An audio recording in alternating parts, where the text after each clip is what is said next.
It's about being in business in a year's time and having a growing business. That's why markup is such an important topic as opposed to your margin. For many builders, estimating is a painful topic. Recently, we got Haydn from Priceaplan to share some of his knowledge. He will talk about streamlining estimating so you can focus on other parts of the business. Disclaimer, the content provided herein is for informational purposes only and should not be used as financial advice. All investment and financial decisions should be made with careful consideration and after consulting with a qualified professional. Furthermore, this content is not intended to endorse or promote any specific product or service. Epic. Hayden, thanks so much for jumping on. Really appreciate it. I know we had a call this morning with some guys and they had some big questions for you and you handled those questions easily, smoothly. But thank you for jumping on. That's a pleasure. Yeah. No worries. Really. Always a pleasure to be talking to like-minded people in the building industry, people that care about good systems, profit, and not wasting time. I think that's the essence of what Biz Video does. So appreciate being here today, and hope I've got some little bits of insight that can help contribute to that type of messaging. Absolutely, definitely looking keen to jump into that. One thing I know from our end, it's when we work with a range of builders, but even if it's just not only the guys we're working with, but the guys we're talking to, and we're looking at those that are succeeding, winning, and winning as in like winning jobs, definitely there's some consistencies across that. Systems are massive. I know you're big on that, putting your system in place, helping guys systemize you and graft you into what they're doing, huge value upside.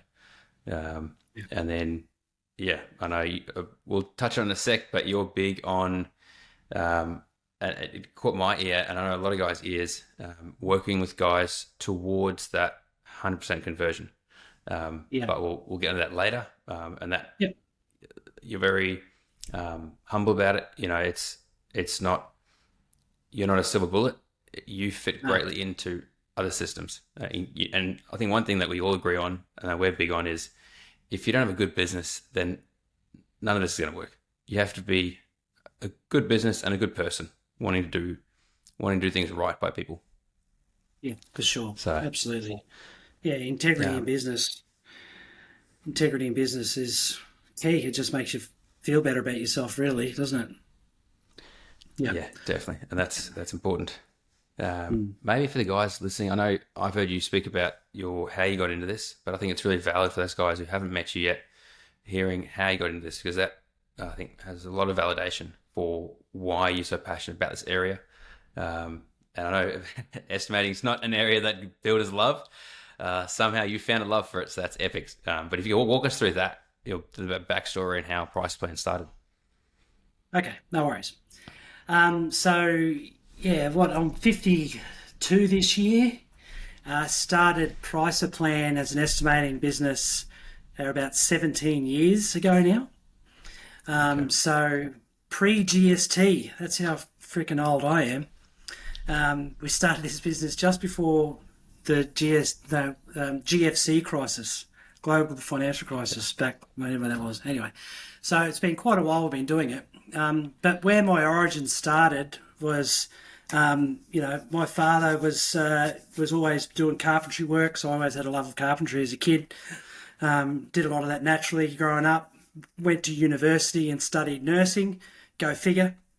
But that didn't last long. I think the joke is that it only took me one shift to realise that my compassionate requirements to be a nurse were not there. So I didn't last long in the nursing sector.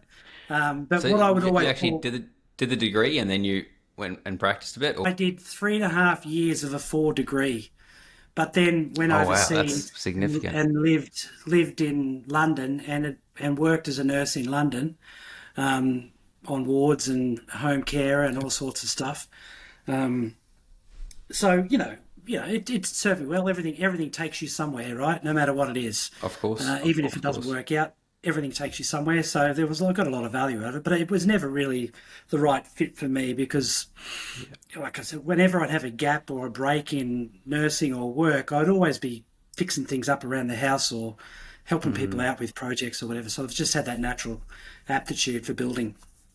So once I finished traveling, I ended up working in the film industry doing carpentry on sets, and then got my carpentry license. And then started doing above board carpentry work. Before that, I was doing below board unofficial carpentry work. The Yeah. TBCC's not listening to this podcast, are they? No, definitely not. But, we've all sort of dabbled in that, I guess, in the early days. But then, got my carpentry license, and then soon went straight on, got my builder's license, and then ran my building business for a number of years, did a bunch of business management courses and mastery of contracts with master builders. Yeah. But then I had a period of time where I got crook. I'm sort of got some hearing problems. I'm deaf, had to have surgery. The result of that surgery meant that I couldn't be on the tools for over a 6-month period. And I was sort of in a bit of a tight spot. And I've got to give huge credit to John Duncalf from Master Builders. He's a name that probably anybody that's on the Gold Coast would know historically. He's a real legend for the industry. And when I was in a spot, he sort of just dropped this little idea one day. He goes, while you can't work, why don't you just offer to help some guys out with some estimating, because you've got that software, right? And I was like, oh, yeah. And then I thought about it, did a bit of market research, and realised that there's actually a pretty big need for estimating support. And at that point, 17 years ago, there was really only 1 or 2 companies in Australia that were sort of structured to formally offer that support. So we just leant into that idea, and I won an award through Master Builders through a marketing course that I did. And that award gave me a free ad in a Master Builders magazine. And then from that ad, I picked up a couple of clients, and then that was it. And then initially I was not... Well, yeah, it did. Initially, I was not intending on carrying on with that as a business. It was just a little gap filled for me while I was recovering and building the building business back up. But it just took off, and the demand for what we provided just grew and grew. And in the early days, it was me in my tool shed, my old workshop, on a computer next to my drop saw and my drill press. And now the office has grown to, not that all my staff work in the office, but now we've got 17 staff in the company. Wow. I feel like every time we talk, it's growing. Every time we talk, it just like, I don't know, considerably. It's not like, oh, we got an extra person. It's like, that's about a 30 to 50% increase. That's fantastic. Yeah, it is. It's really exciting. And I guess I've been very fortunate that it hasn't been a rapid growth. That's 17 years to get to where we are, but we've really matured in understanding what the type of support that builders are looking for, and just really honing in and specialising on that, qualifying and delivering estimates. So that's our catchphrases. We help builders qualify and then quantify their building tenders. That's sort of what was a catchphrase of what we do. We don't just crunch numbers. There's a lot of other systems that we've created to help builders through the mastery of that specific part of their business. Yeah, absolutely. Maybe let's jump into that. We could be putting the horse before the cart here, but why is the qualifying so important? Why do you place so much importance on that side of things? And because that no doubt that's our, and we help guys as well, just educate them on the importance of qualifying and not just taking on the next project that comes through. What are you sort of seeing on that space for yourself? A lot of I've learned the systems that we've created and the service we've created, I've learned as a reaction to what was happening with our clients. So it really has been I've grown as a businessman, as a service provider, as a builder, in reaction to what was happening with our clients. And one of the things that we were finding really early on when we were doing, spending hours and hours, and there's obviously a cost involved to put together an estimate, and then that estimate gets delivered, and then you find out they never had enough money to even be considering it. You find out that their cousin was going to be doing the job anyway, or you're a price check in an architectural tender. Every builder or tradesman that's listening to this can relate to any of those points that I've just made. It's just the shittiest thing about the industry, that the industry there's aspects of the industry that are not controlled or guided by the builder. They're controlled and guided by consultants such as architects or building designers, or just what's formed as free quotes. We do free quotes, right? All of that stuff has guided the market expectation. So misguided, I would say, would be a more accurate word. Misguided, that's right. Yeah, but it's a thing, and it's in the marketplace, right? So we started to react to that and say, well, what can we do to help stop wasting time? Because there's nothing more deflating than providing a service or a quote, feeling really great about it, and then just being so deflated at the end of it, going, oh my God, that's one of the most deflating feelings you can encounter when you're putting together a tender. So we started to react to that, and we started adding in systems that would help qualify the clients prior to even getting to doing a detailed estimate. So, and there's multiple systems that need to be put in place prior to even coming to using us as a service as well. So those things are qualifying with a questionnaire, having your own determining factors that represent who you are as a builder and what's important to you, knowing your ideal project. And I've got some slides here. If you want me to share my screen. Yeah, go ahead. That knowing your ideal project and knowing who you are, I know that's something that we definitely agree on. We're big on that. You know, before we help any of our builders with their marketing, it's like, well, let's first get clear on who are you and how do you want to be perceived? Who's that ideal client? What is that ideal project? It really needs to resonate with that. I know one guy that came and spoke who's working with you and works with us, one of our mutual builders. He stopped counting it, like he contacted me in like August, September, you know, and he was like, man, I've stopped counting at, I think he said like 6 weeks. He accumulated 6 weeks of full-time estimating and none of it was successful. Really? And I think that's around the time he reached out to you to go, I'm wasting too much time on this. And then reached out to us to go, I need to be working with someone who's better qualified, more emotionally engaged with me, wants me, and not just using me as a builder C on a price check. So, painful space before they make changes. It is. And the demands on a modern builder, like a builder of this generation and era, are so different from what they were from our fathers or the previous generation. So what's required of you is just so much more heavily time consuming, and the emotional part that goes into that relates to that is just so significant. So there's so many more hats that guys have to wear these days. Yeah. So when we get new inquiries or people coming to us, my first question is, how did you qualify the client? Where are they at? And there'll be probably at least 1 out of 10 times from that initial consult I'll have with somebody is we'll work out they're not ready to start this process. They need to go back, and I won't even take a job on because I don't feel like they're ready, and I just do not want to start wasting anyone's time or money unless they've qualified their client. So it's one of my first questions about that. The other key questions, knowing there's 3 parts to putting together an estimate. There's before you do an estimate, there's the mindset you take while you're doing an estimate, and then there's also knowing that estimate, how it's going to work after you've completed it. So there's 3 considerations there, and if you're thinking about it long term, what an estimate's going to be, it helps you qualify things right at the beginning. So for me, just some of the key questions that I think help people to consider is knowing what your ideal project is and staying in your lane.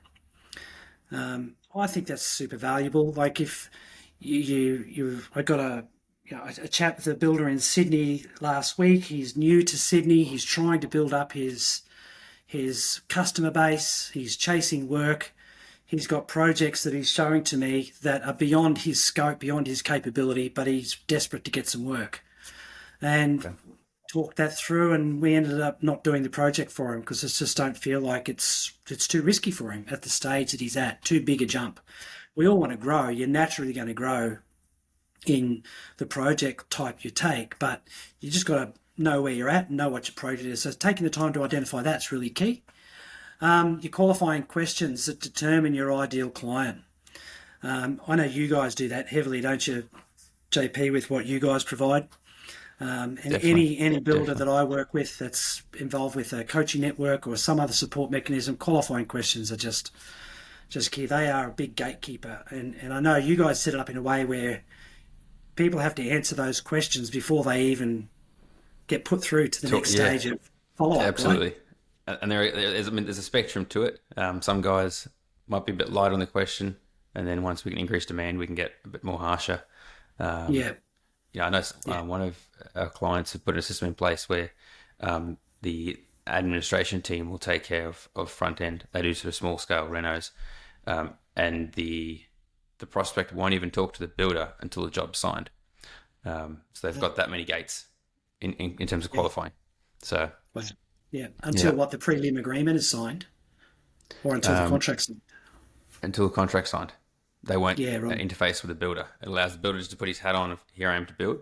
The different, I Yeah, mean, every business can have a different it's framework different and model, cycle. but Right. their Yeah, structure, the builder is on site, on tools, yeah, and then his yeah, wife is manages the administration, yeah. prospecting, sales, onboarding. Yeah, Yeah. I see those relationships. If you can work with your partner and wife in that dual work yeah, in the house and work in the business as well. I've got a lot of clients that I see that have that um, benefit of that, and yeah, it does yeah, make a difference, doesn't it? Yeah. for sure. So qualifying questions, super key. And if people don't, I'll come back to something on qualifying there in a second about the way to think about what you're doing when you're Mm. qualifying. The other point that I've got there is qualifying with the QBE. Like that's QBE as a service that we QB developed. stands It's for quick building estimate. awesome. So it's a short form estimate. They're a quick turnaround. They're relatively affordable, and they give you the ability to go back to the client and present a price expectation on it before you spend any more time on them. Okay. We see the number of projects that come into us as a QBE. Almost 75% of those projects don't even take the next step to a full quantity estimate. So what's that Yeah, showing is right. that there's so many people have got a plan done up and a design, and they don't even, once they see what the budget forecast is, it stops dead in the water, or they go and find a builder that they think can do it cheaper. And if they want to do that, awesome, you've Yeah, qualified that client, it's doing its job. yeah, So there's other systems and techniques related to qualifying budgets. I know, one particular guy I heard of in his via his website, he had a qualifying question that asks them what their budget was, and if they didn't put a number in there, then they didn't proceed past that point. So he will not yeah. even let them proceed past the website questionnaire unless they fill out that field. They just I can't like get that. through. One thing we've had to, I know you're, one thing I'm keen to touch more on in this discussion as well is just the educating you do on builders around helping them Mm, with this stuff and just mentoring them a little bit or giving them some frameworks. yeah, But that they're asking for a budget is so important in terms of qualifying.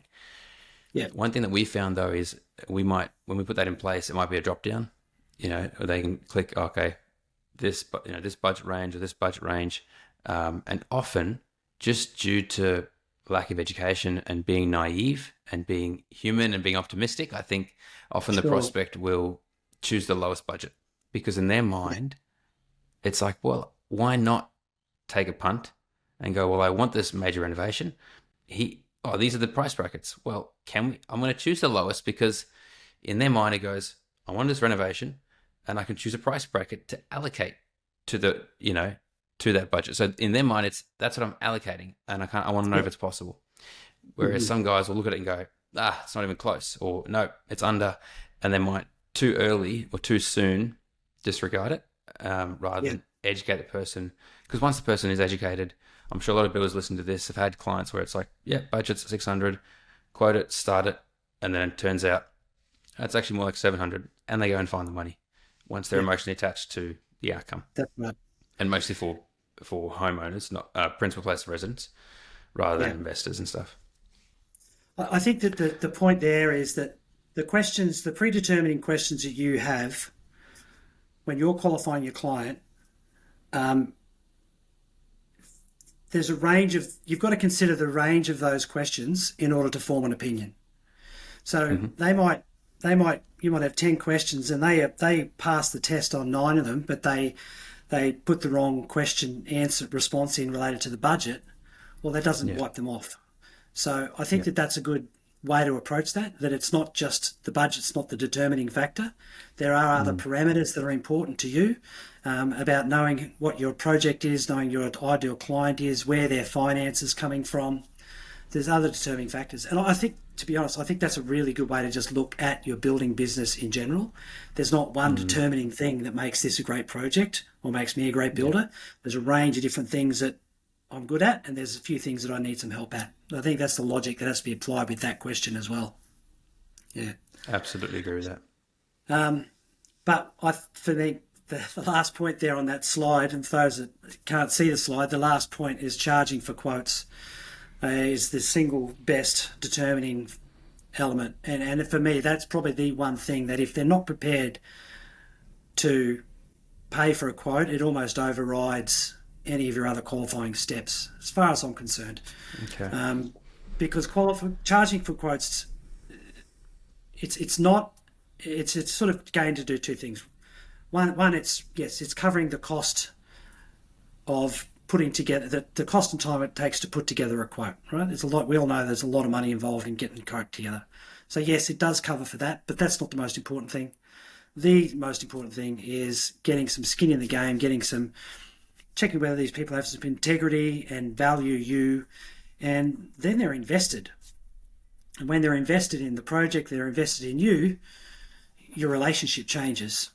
So that's a hard one to sell. We talk to guys all the time about charging for quotes and getting them into that taking that first step at doing it. It takes a bit of coaching and a bit of support to get guys confident. But once you're there and you're rolling with it, you'll never look back. Yeah, that's good to hear. And I mean, definitely, we agree with that, and we try and encourage you guys as much as possible. Get into that. There's resources out there to help. I know you offer some great guidance on that. Just how to word it. I think sometimes when we tell guys, really look at starting to charge for those quotes, and we put things in place, and they're getting opportunities coming their way, and unfortunately, we're not flies on the wall to sit there and go, how are you wording it? Because one concern I have is when you other guys on stage say, we charge for quotes, that's literally how they phrase it in amongst other builders. We charge for quotes. Yeah. But if you've never had practice in it and you get in front of a client and you've only ever heard, we charge for quotes, my concern is, are you wording it in front of that prospect saying, I'm going to charge you for this quote, or you'll have to pay for this quote? Yeah. And not at all looking at how they're articulating it in terms of value. I know on the call earlier with the other guys, we talked about packaging it, so that the emphasis is on the value and the outcome, not on a number. You're paying for a number. That's so true. It's so true. Because when you think about the stages of a building project, there's consultation. Expert consultation is engaged in order to get that project on site. And we all know what they are. There's a soil test, expert consultation, architect, expert consultation, etc. Right? You know what I mean, where I'm going with that. So a builder should be providing expert consultation to give them a price analysis on their project. So I think the best way to package charging for quotes is presenting your job start or your pre-job package, and that pre-job start package includes a site visit, a design consultation.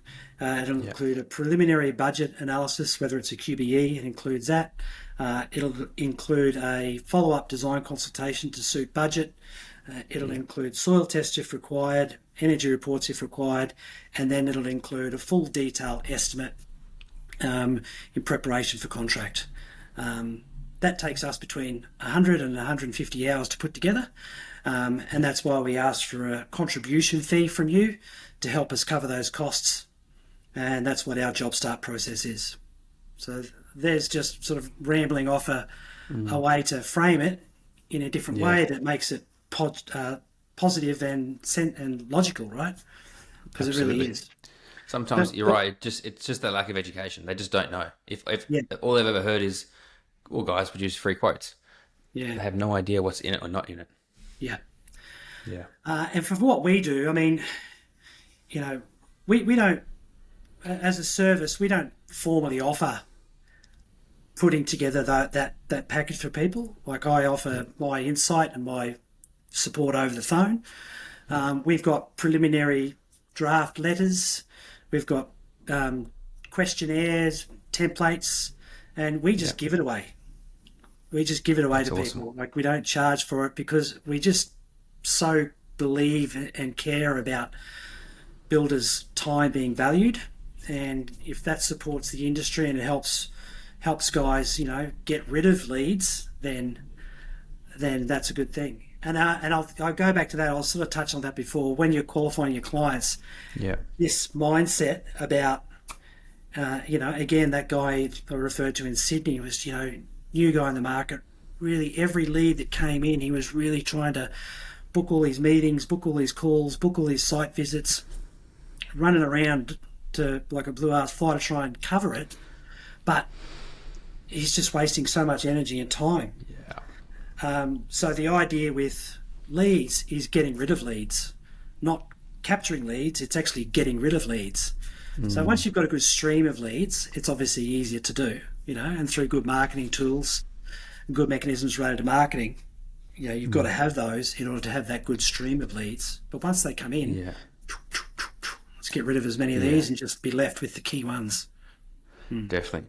Do you ever come across guys, sometimes a big part about, depending on the client or the builder, the front end, we work with them to get clear on their ideal projects, their vision, where the company wants to go. And I imagine it would come into some of those, that 2, 3, 4 there, definitely 4, and to a degree, number 2 there. The guys that are listening to this and driving, they don't know what I'm referring to, but it's that list that you just went through. Lack of belief in themselves. And so they don't value themselves high enough. And so they don't think that they can choose their work. Yeah. Maybe they were mentored by someone previous who did take on every kind of work, old school guy, or maybe they don't believe you can charge because, do you ever help guys just overcome that obstacle of better valuing themselves and their time? And when they come to a site consult, the prospect should be paying for that. Yeah. You're coming with 10 years experience, and they're potentially going to just, thief your ideas.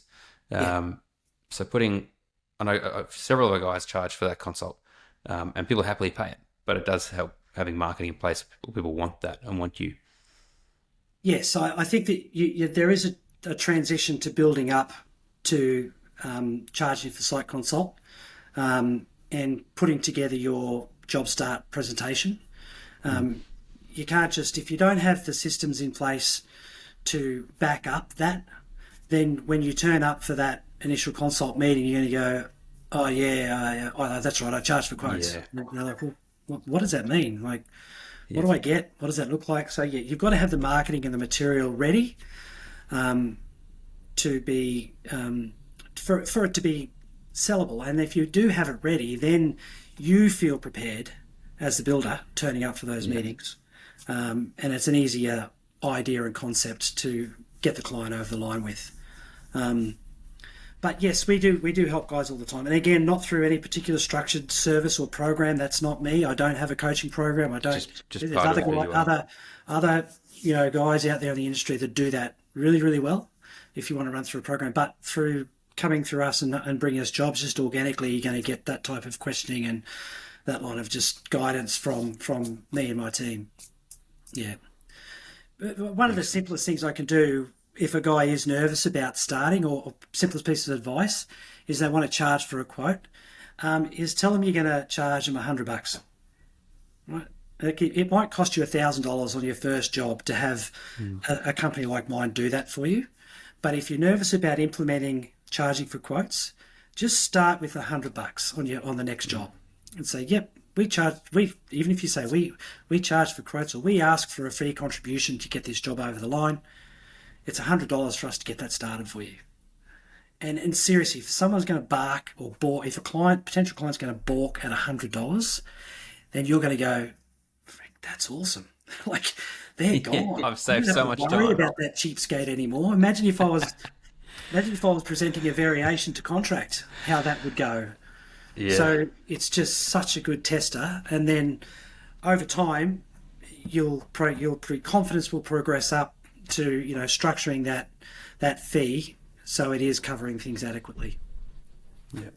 Yeah. But I mean, seriously, I've helped so many guys over the years move through that progression, and now it's just an absolute no-brainer. There's just no way.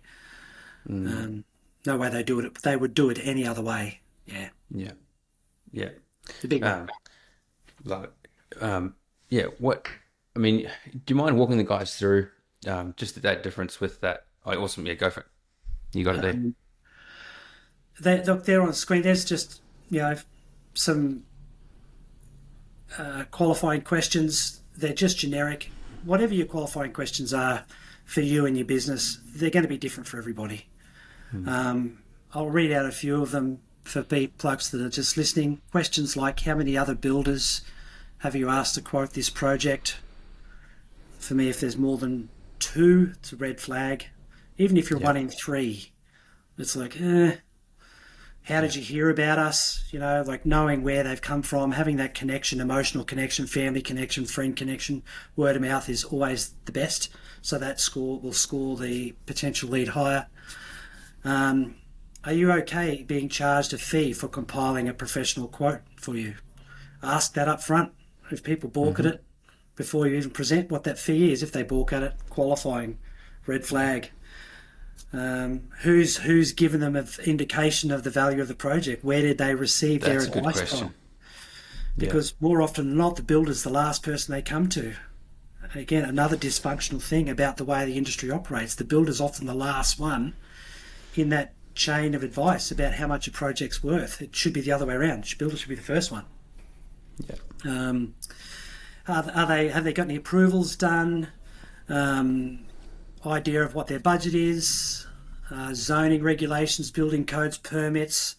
If there's going to be street and traffic control on a job because of overhead power lines or whatever, and you've never managed that before on a job, well, it could be a bit of a nerve-wracking thing. Is that something I'm ready for? Knowing your lane, that's what that fits into.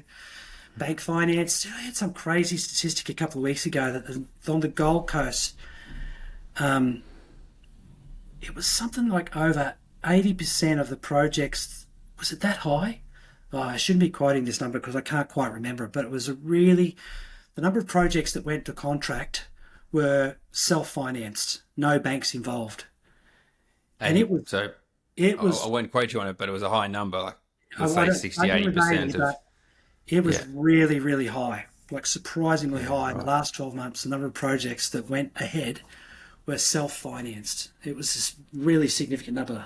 Do you know who put that number together?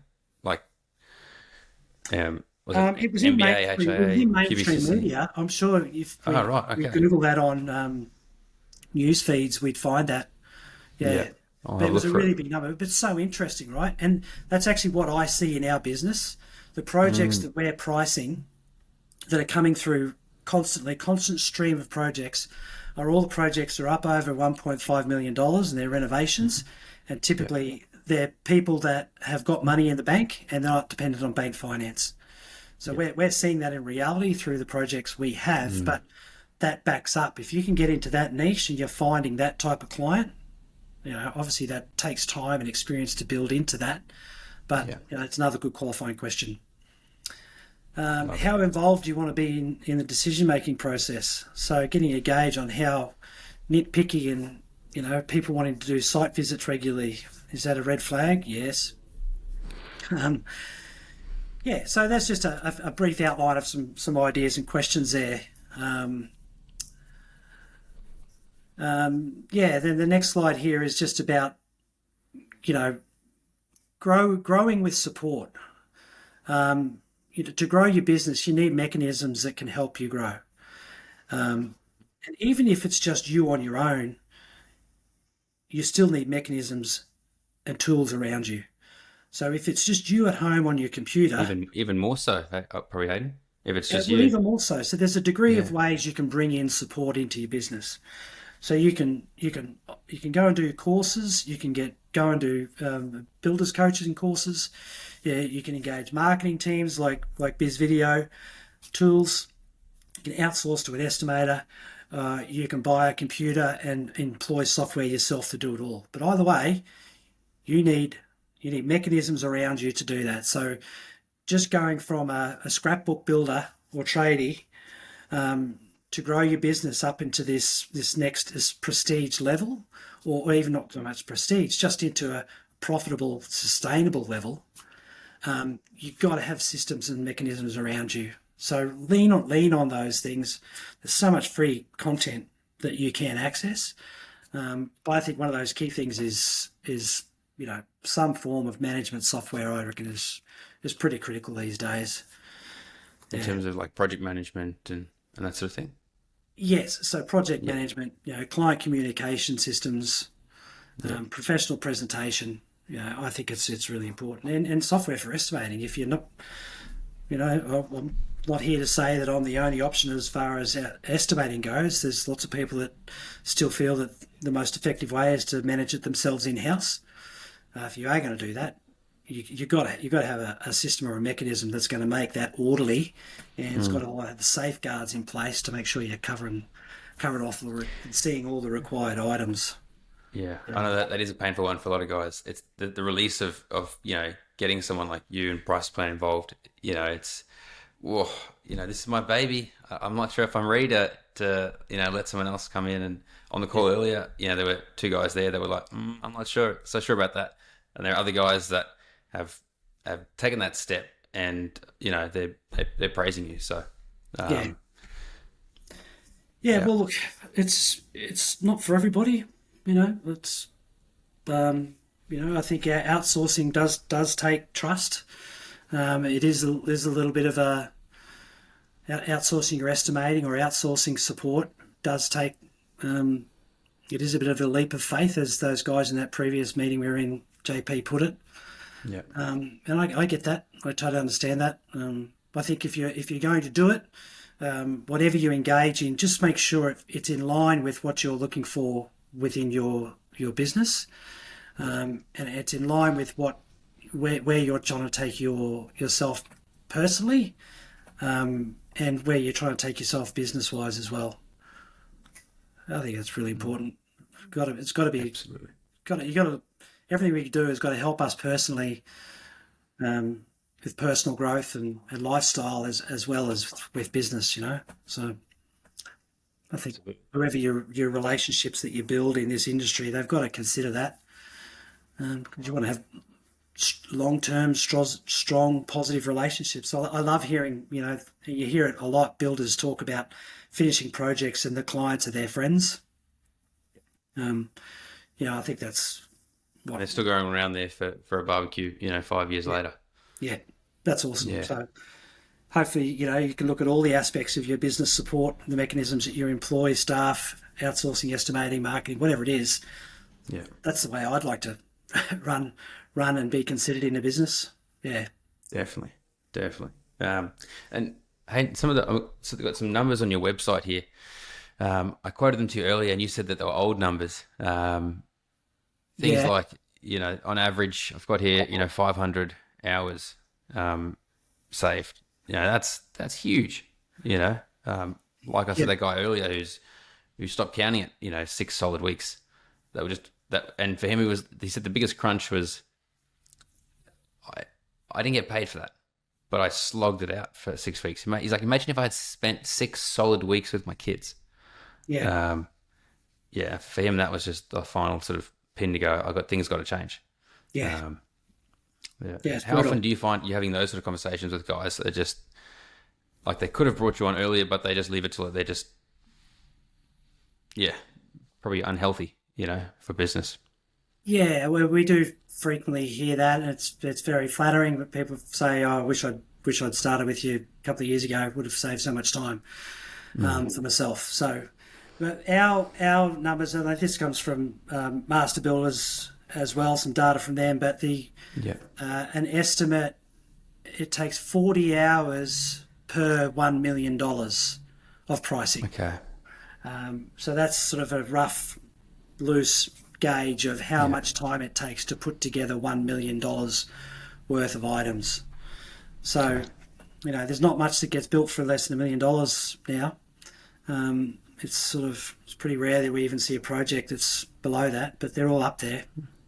Yeah, so for sure. So that sort of comes back to, that's why you don't want to be pricing every project, because it's just way too much time, right? It's just lost time. So when you do sit down to do that quote, everything in your power to make sure that the time that you're investing or the money you're investing in it is on the best possible lead that you can have in front of you. It's really key. Definitely. Yeah. I know one thing that one of your clients, I think, is based in Tasmania. I reached out to him when I first heard you talk about this, but this putting systems in place that work towards that 90% or 100% conversion.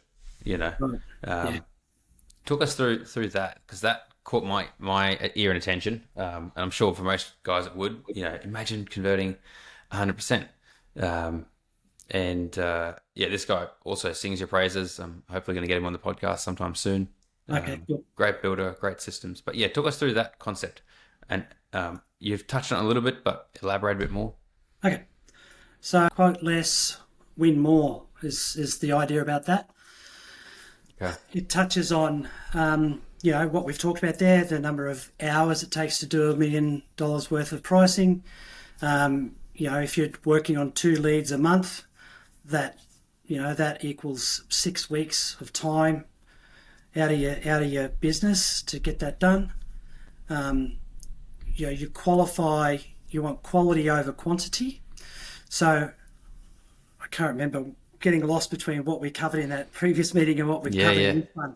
But talking about the number of projects that we do that proceed from qualifying stage to doing a full estimate stage.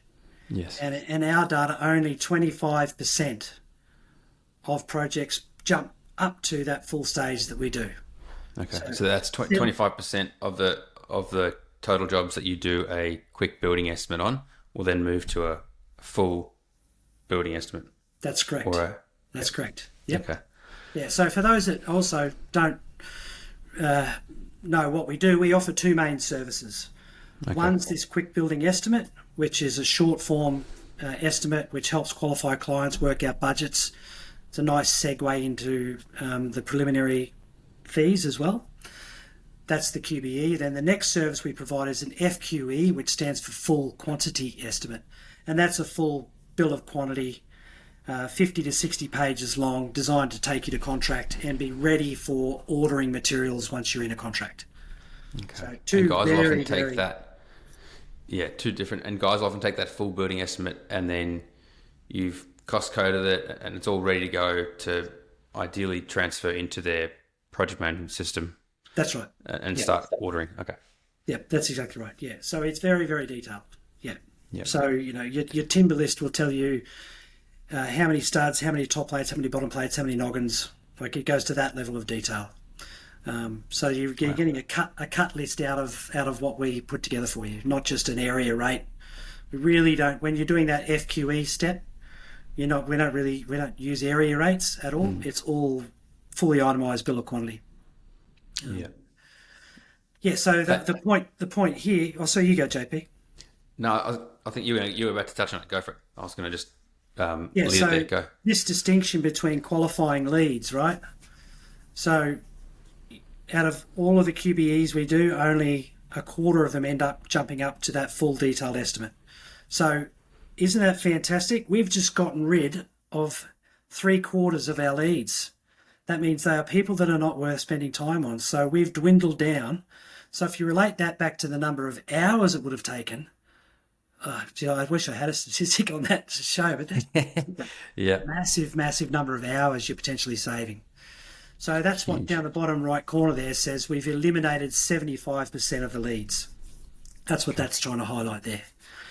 But we've got clients, and the builder in Tassie you're referring to is just one of them. We've got multiple clients that are winning 100% of the tenders that they submit.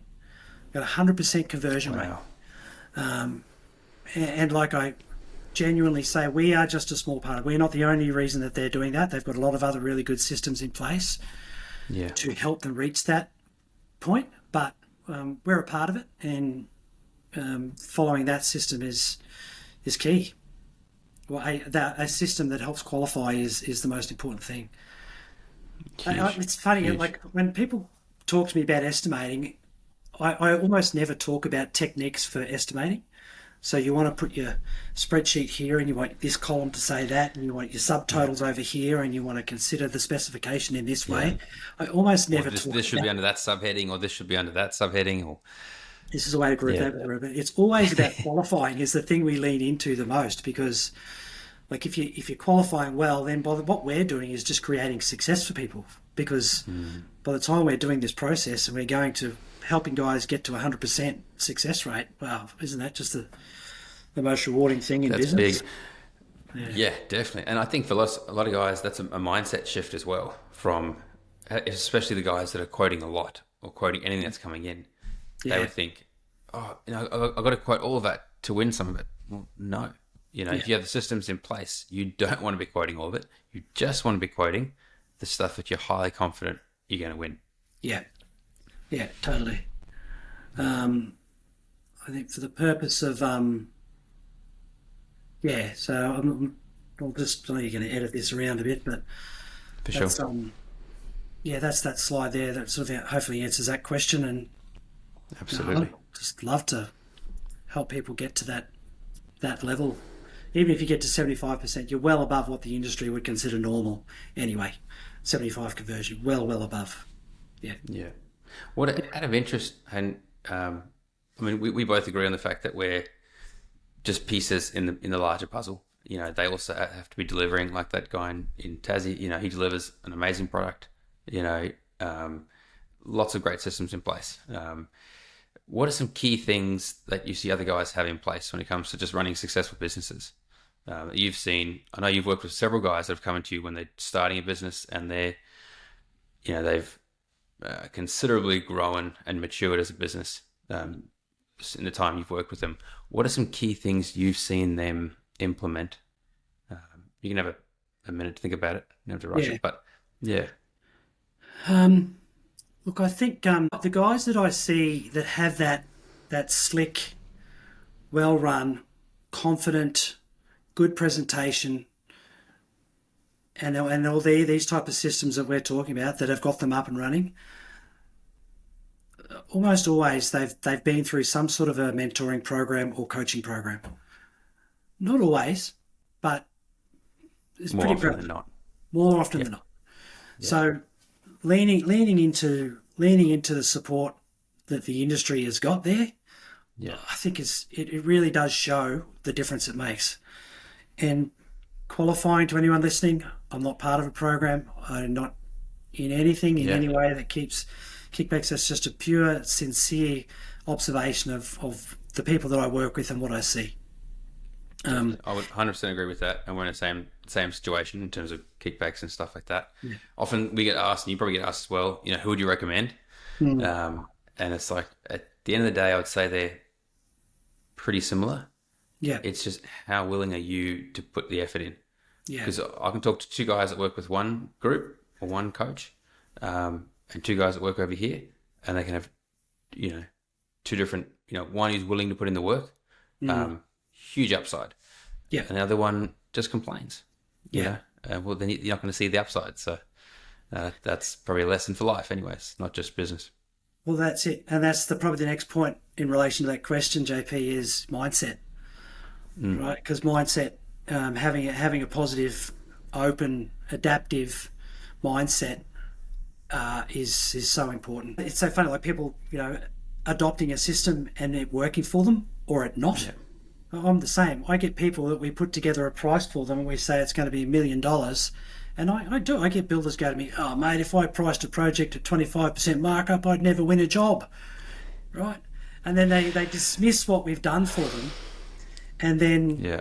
the job goes nowhere, and they're not an ongoing client for us by our choice if people want to approach it that way. But so it's about your willingness to adopt a system and the mindset that you're taking into it is really important. And reading, reading stuff and Yeah, listening to that's a big one. podcasts and That's keeping a healthy mind is so important. often I use that as a gauge in terms of qualifying built guys for us. When I can see that they're not ready, mindsets not ready, systems maybe.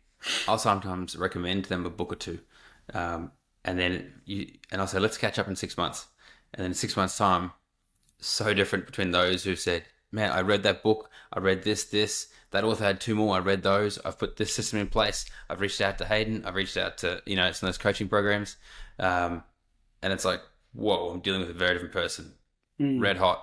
This, you plug us in, it's going to work well. Versus you catch up with builder B, who's like, oh, I started it, but yeah, I got one chapter in and just haven't finished it. And you think, okay, well, reach out in a year's time. Let's talk. Yeah, It does make a difference. And I know that, there's certain words become a catchphrase word, in socials and self-help stuff or support mechanisms. The mindset, I think, is one of those words. It gets thrown around a lot. But what it means for me is just a willingness to learn and to grow and to give back, through your learning and growing. That's what a positive business mindset means to me. Like that very much. It means different thing for everybody, but it does make a difference for your willingness and your ability to grow as an individual and as a business. Mm-hmm. One thing you mentioned earlier, I want to maybe sit on for a little bit. Markup, margin. Those are 2 different things. Some guys don't understand that. Maybe from your perspective, what's the difference? And then what are you seeing guys mark up and winning for those non-believers out there? Such a good question.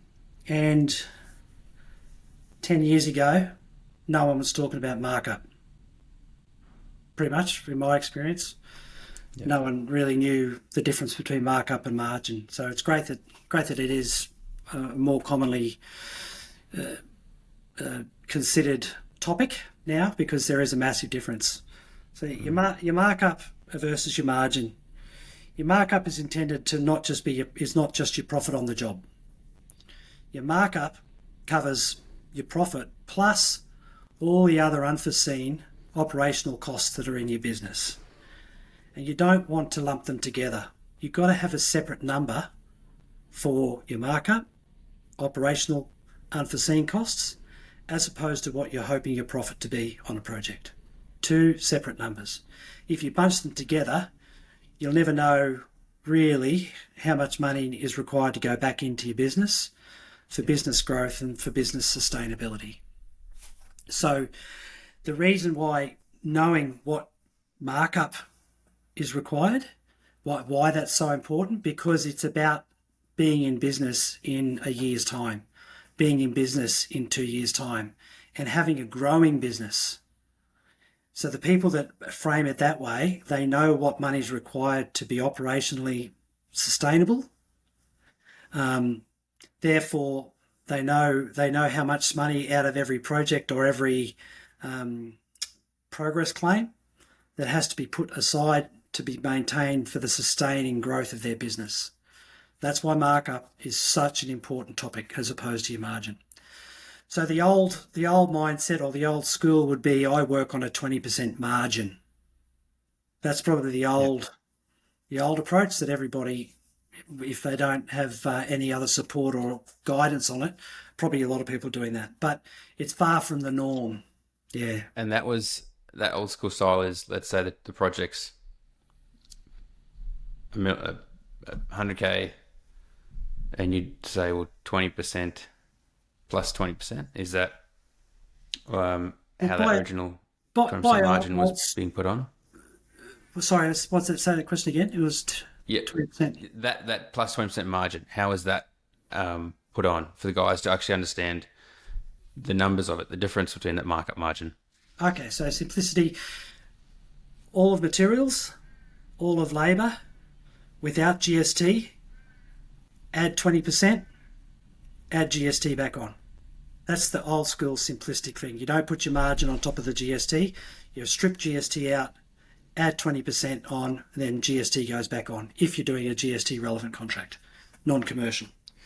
So that's the applying 20%, and that's probably our dads and even people of I'm a dad, so people of my era in their 50s I was doing that when I was a young builder as well myself.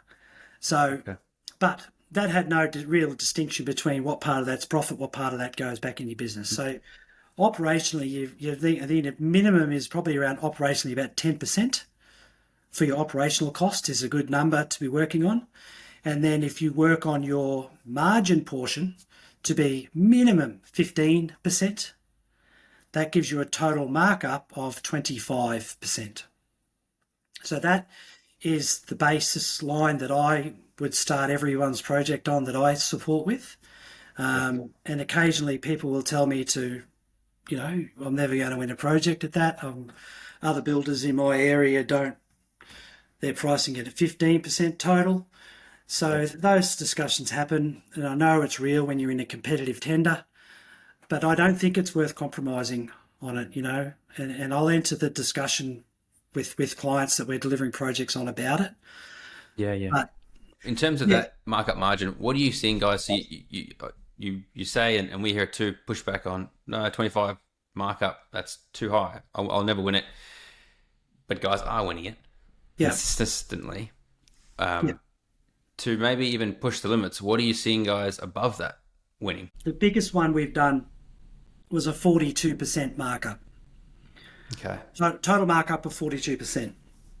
Okay. So their split on that was like a 25% margin, and then the balance of that was based in their operational costs. So it's pretty high, and they won the project. And that one particular job was about a $2.3 million renovation. And he was about $400,000 higher than the other tenders, and he won the project. That's a great example to help just guys go, oh wow, okay, there are guys doing that. And no doubt you get guys that are on the, and we hear it from guys that are, let's say, more in that sort of project home space. They say that's really competitive. I've spoken to guys in that space. One guy we work with, he just completed a project, I want to say around the 400K, for a new home, very simple new home. 35% markup, won it. That's 2 months ahead of, and completed it 2 months ahead of schedule, So even guys who would say in that highly competitive market, it's not possible, it is. Yeah, it is. It is. Like I don't see a lot of project style builders come through my business. It's not the style of project that we support really, because typically volume and project builders they manage all of that in-house, and they've got in-house estimators to handle that sequencing. It's a little bit of a different thing. So, the guys that I'm advising and the numbers that I'm talking about here, I know work and relate to custom builders, and the custom builder can be building a carport. You're still a custom one-off guy. So from carports right through to 50 million, and those figures are working. Another frequently asked question is, because it's a bigger project, should I reduce my markup? I get asked that question a lot, right. And I think there is a little bit of scope for markup reduction in that scenario, but I'm only talking maybe 1.5%. Because 1.5% when you're on a $6 million project, it does make it's a couple of $1,000s on a project markup. So, and what are your thoughts, and what have you seen work, not work, when it comes to fixed price versus cost plus? Oh, geez. Now, again, That's a new can of don't... worms. What's that? That's opening a new can of worms there. No, not really. It's hard for No. me to say because we support builders through to contract, Okay. right? We don't support builders with the administration of their contract. Okay. Okay. Good point. So our that's where our specialty stops. And then once they're into a contract and they're moving forward, yeah, they are running it on their own or with other support mechanisms.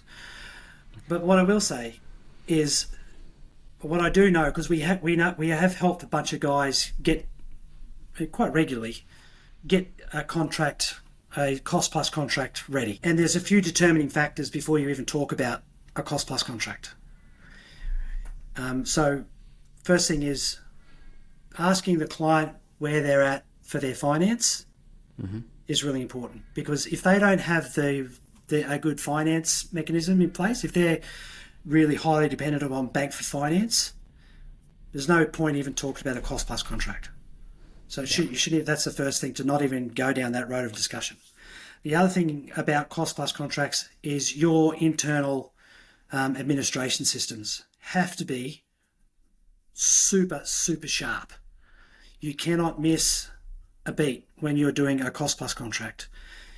If you're doing a fixed price contract and you've got invoices coming and going and you're tracking your budgets, if you're within, $100 on a particular trade or budget, it's livable. You can get away with it. I just had a client on the phone, literally between these two calls, JP, who's gone to a cost plus contract. The client's being a dick, pushing him on every single thing. He put together one of his claims. Oh no. He put together all of his invoices. The invoices for that claim added up to $8,600, but his receipts that he put forward added up to $8,400 and something dollars. So he was out by somewhere in the range of $200 on an individual claim. And then that created a seed of doubt between him and the client. And as soon as that seed of doubt enters into your relationship in a cost plus contract, it can snowball so quickly, and then it just gets really, really hard. So you've got to be really, really sharp. You've got to have the systems, you've got to have the support, you've got to have someone in the office managing claims and receipts and tracking it. Really tricky to do it if you're just as one-off builder and you're on the site and you're managing trades and you're trying to put together your budget tracking. Cost plus contracts, I would steer you away from them. That raises a good point there, that like you think $200 is nothing, but it did plant that seed of doubt. And one thing you said earlier that really resonated with me was the importance of just integrity, being honest, and being, because that will go a long way with, let's say that happens. Either they can look past it because they trust you, or they can raise it and have an honest conversation. I know one of the guys, had to sit down with the client and the architect and talk about more than $600,000 worth of variation. But because of his integrity and how he'd managed things to that point, they walked out of that meeting with a better relationship. And it was already amazing. The client just said, "No, we love you. We know you're doing an amazing job." And it was out of his control. It was things that had been missed from the designer side of things. The architect had missed it. But it just goes to show that $200 can be a problem, and $600,000, doesn't have to be a problem if it's managed well.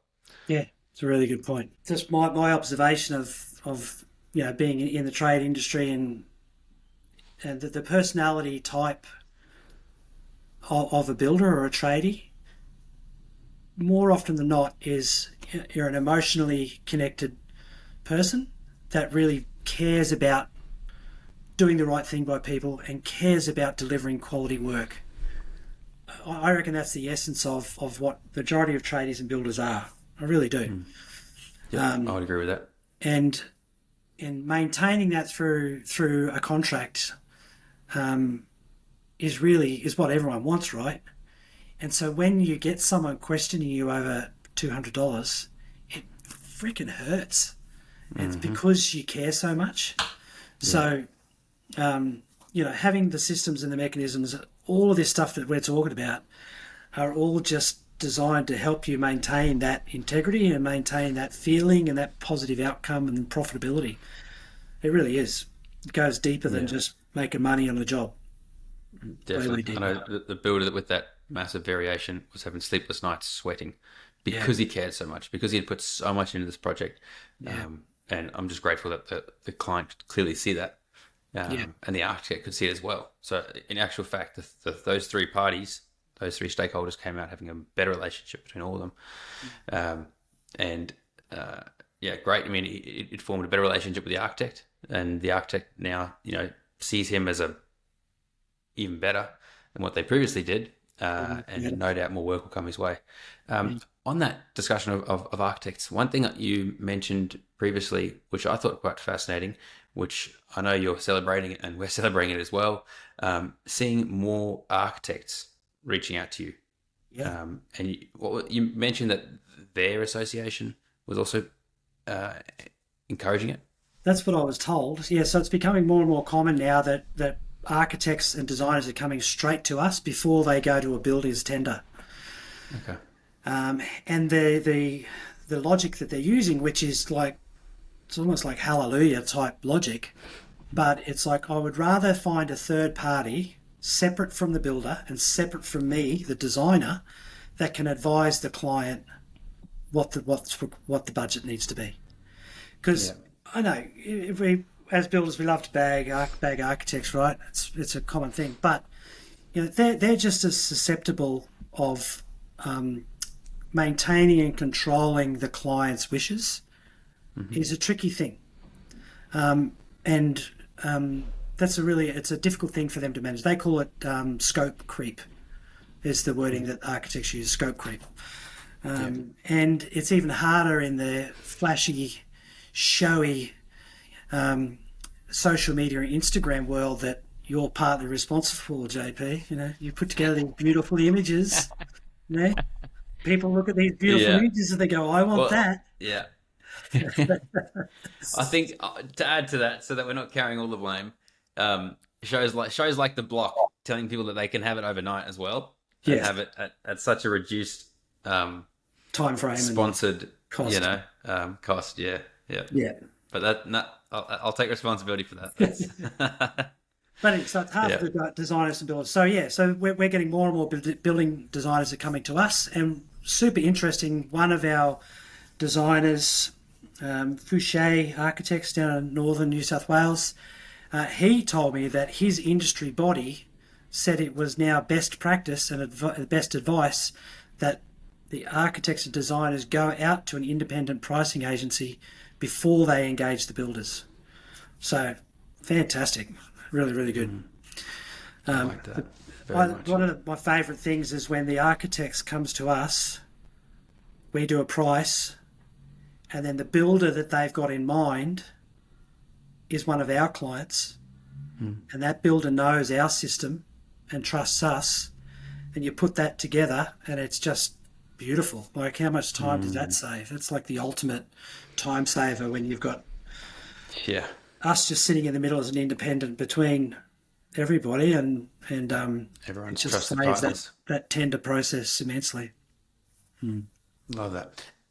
Have you ever been contacted by mums and dads to go, we'd just like to get a third opinion or a second opinion from an independent source?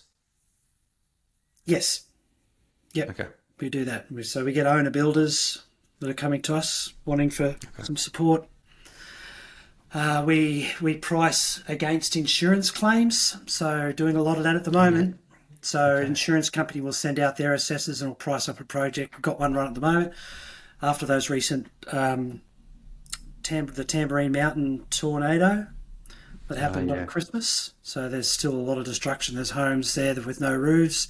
Insurance companies just don't have the resources to get people out there. So we've got a couple in the system at the moment, but one example is the insurance company said $275,000.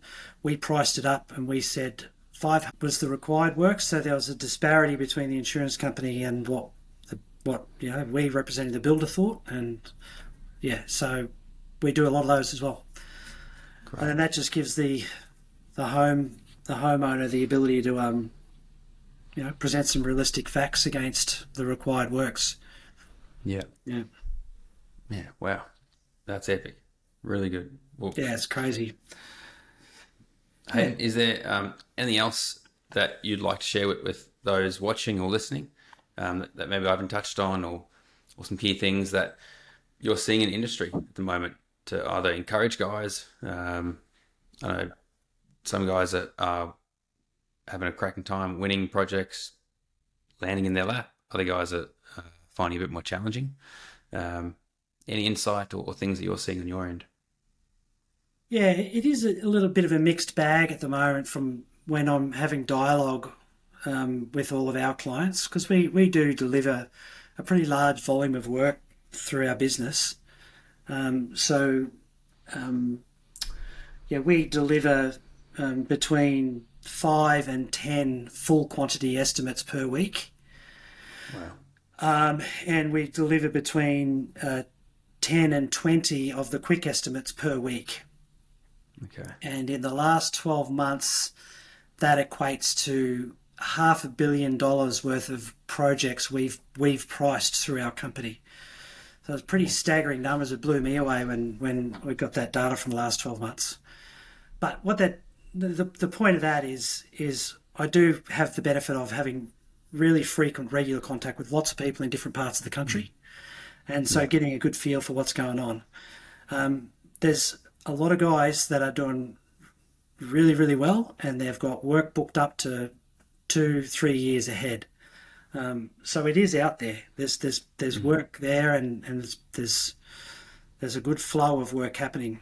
And then there is a sector of guys. There's always going to be a sector of guy that's in a phase where work's a bit dry, leads are a bit dry. But my encouragement there is just grow your systems when it's dry.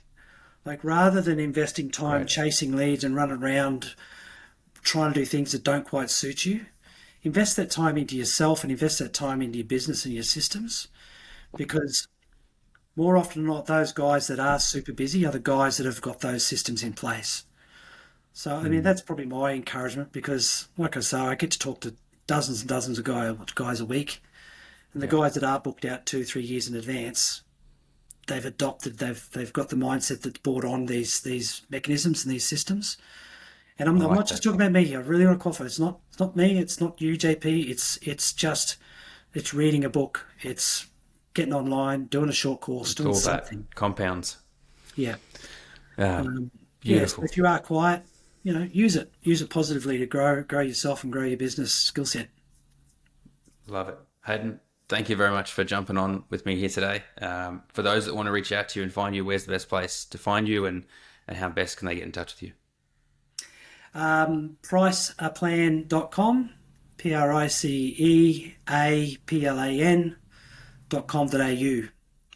Best thing you can do, if you go to that website, you'll see some YouTube content, some videos.